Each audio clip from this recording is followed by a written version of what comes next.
Welcome to Sweet Life Beat Life. We hope this video helps.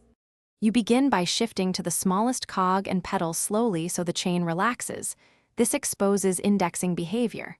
Next, verify the derailleur hanger is straight. A bent hanger ruins indexing, so correct anything over 1 degree.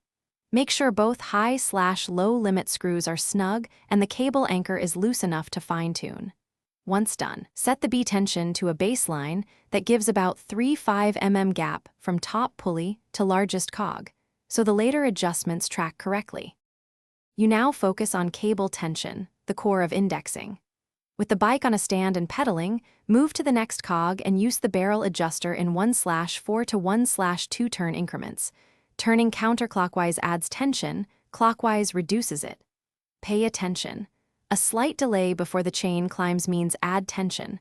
Overshoot and it will overshift. Make incremental changes and test through the cassette so each adjacent shift is crisp and completes without hesitation or chain rub. Finish by polishing the last few shifts and locking your adjustments.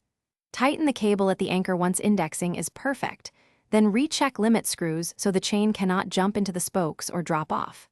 Make micro B-tension tweaks to optimize top pulley clearance on the largest cogs.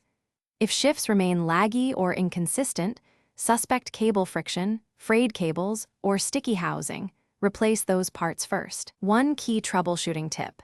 If one gap consistently misshifts, recheck hanger alignment before redoing it. Thanks for watching. Consider subscribing if we helped you.